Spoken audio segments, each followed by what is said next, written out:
Ito ang Rosy Pulse 150, ang baby and max look alike. Gaano nga ba kaganda ang scooter na ito? Yan ang ating aalamin ngayon. Tara!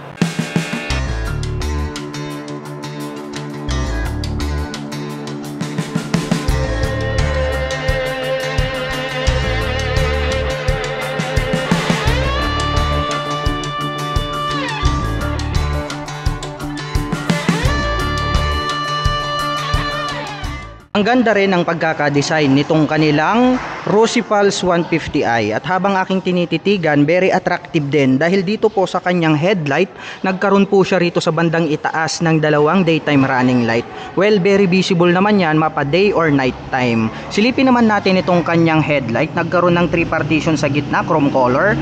So nagkaroon po siya rito ng high beam and low beam. Sharp din yung edges nito pong kanyang headlight. And then naka-emboss tong part na to na parang letter L. Dito naman po sa gitna naka V-shape yung design. Nagkaroon naman siya ng minimalist decal rito na glossy black color. At sa bandang ibaba, matulis din, no, pointed din yung mga pagkaka-design dito. So sharp yung kanyang mga edges. At nandito naman po sa bandang ibaba, ito pong kanyang turn signals. So LED na rin po itong kanyang turn signals. Dito naman po sa bandang itaas, ang cute din itong pagkaka-design itong kanyang liter visor. So smoke type naman po yung kanilang nilagay rito. Mapunta naman tayo rito po sa kanyang side cover. Nagkaroon po siya rito ng matulis and then cutaway design. Matulis ulit sa bandang rito. And then nagkaroon po siya rito ng Rosy na 3D emblem. Well, dumako naman tayo rito sa bandang ibaba. Mapunta tayo rito sa kanyang front fender. Nagkaroon din po siya rito ng two-tone color combination, yellow and then black. And then dito po sa gitna, nagkaroon po siya ng Rosy decal. At ang kanya naman pong single rotor disc brake ay equip po siya ng flower design along with single pot caliper na matte black. At ang kanya naman pong mags, Y-type design, glossy black naman po yung kanyang color. At ang sukat naman po ng gulong rito po sa harapan nito po ay mayroong 110/70-12. Well, saktong-sakto lang, no, pang city riding condition. Mapunta naman tayo rito po sa kanyang fully digital meter panel display. Ayun, no, napakalaki, no, nitong kanyang digital display. Nagkaroon ng 2 button selector dito po sa bandang itaas.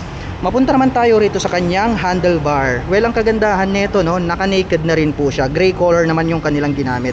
Nagkaroon po siya ng cover dito. May Rosy naman po na nakalagay rito sa bandang gitna. Mapunta naman tayo rito sa kanyang mga buttons. Mayroon na po siya ritong passing light. May high beam and low beam. Mayroon na rin po siyang hazard. Ayan, no. Yan ang kagandahan nito, no. Pwede po nating gamitin yan for emergency. For example, kayo po ay tatawid or di kaya gigilid.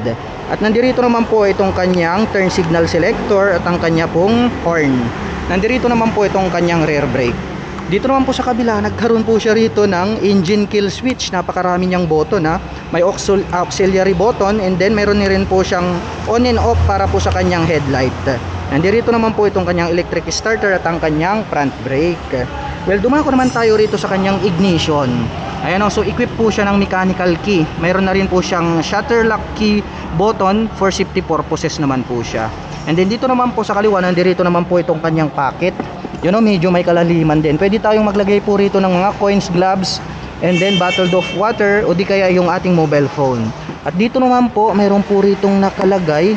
Yun, itong bilog na to mga kailam, itong binuksan natin, mayroon na rin po pala siyang integrated na USB charging port.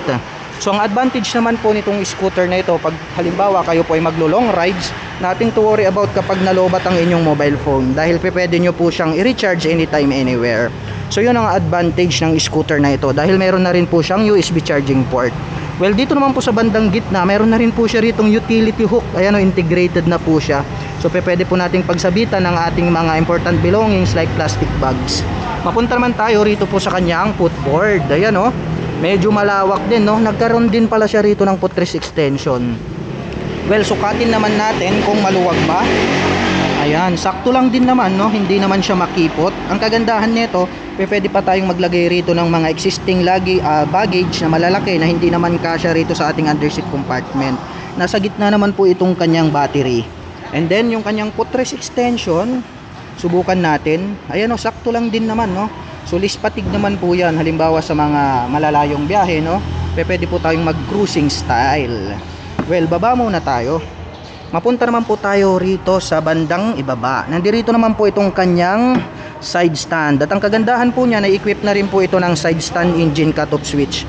So once po na naka-engage yung kanyang side stand ay hindi na po mag-ooperate or tatakbo itong ating scooter. So sa ganung paraan po ay maiiwasan po nating madisgrasya dulot ng side stand. Well, nandirito naman po sa gitna itong kanyang center stand. At ito naman po yung kanyang pillion step para naman sa ating back rider. Ayan o, cast iron, so silver color, not fadable. Nagkaroon ng slot dito, pag binalik natin naka-hide po siya. And then mapunta naman po tayo rito sa kanyang side cover. Ayan o, brusco rin, no? Nagkaroon ng naka-emboss na lines rito. And then may deep lines naman po rito na parang matte black yung color. Nagkaroon naman po siya rito ng decals na black. Ayan o. At nagkaroon naman po siya rito ng false 150 Fi, which is ito naman 3D emblem po ito na naka-emboss. So maganda rin yung kanyang pagkaka-design. Mapunta naman po tayo rito sa kanyang engine. Ayun no. So glossy black naman po itong kanyang engine cover. Ang kagandahan nito mga kailem, mayroon po siyang integrated na kickstarter. So ang advantage naman po nito, pag for example po na palitin na yung inyong battery, wala pa po kayong budget, no, pwede pa rin po natin gamitin itong scooter. So pwede natin siyang paandarin through kickstarter. So malaking advantage yan para sa isang scooter. Ganito naman po yung pagkaka-design nitong kanyang airbox. Ano, parang nagkaroon ng kaliskis ng Dragon at may nakalagay naman po rito na Euro 4. So Euro 4 emission, no? Malinis na rin po yan. Well, mapunta naman tayo rito sa bandang itaas. Ganito naman po yung pagkaka-design nitong kanyang integrated na grab bar para sa ating angkas. So glossy black naman po yung kanyang color. Silipin naman natin itong kanyang tail light. Ayun o, napakalaki, no? Napakabangis din. Yan ang kagandahan kasi nga itong kanyang daytime running light, makikita natin agad dito, no? Parang letter U.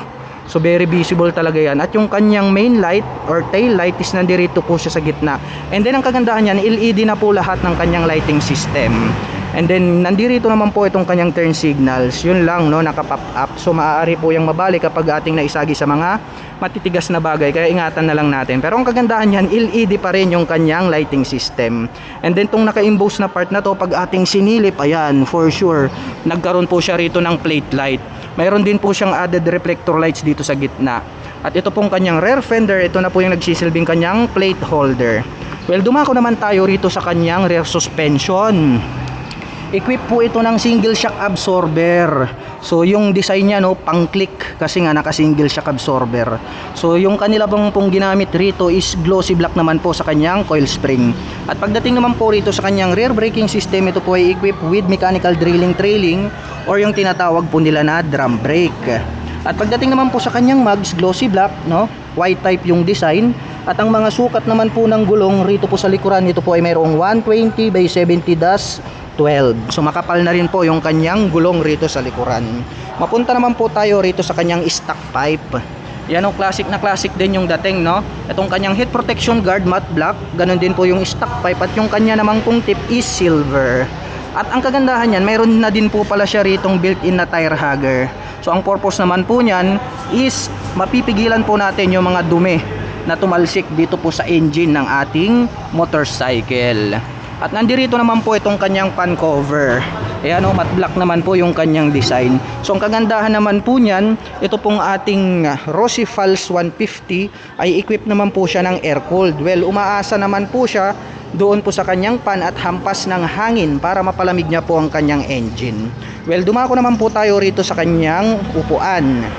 Malapad rin itong kanyang upuan mga ka-LM. At ang kagandahan niyan, malambot din, no? And then yung kanyang color, single color naman po siya rito na matte black. At ngayon naman po ay susubukan nating buksan itong kanyang upuan para masilip natin yung kanyang underseat compartment. Nandirito naman po itong kanyang mechanical key. Lalagay lang po natin dito sa kanyang key slot ignition. Tapat natin sa seat opener, nag-click, meaning to say ay bukas na. Angat po natin itong kanyang upuan. Ayun, maluwag din itong kanyang underseat compartment, no. Kasya naman po rito yung mga ibang full face helmet at marami na din po tayong mailalagay rito na mga personal belongings. At dito naman po sa bandang itaas, nandirito naman itong kanyang fuel tank. Well, close na po natin itong kanyang upuan.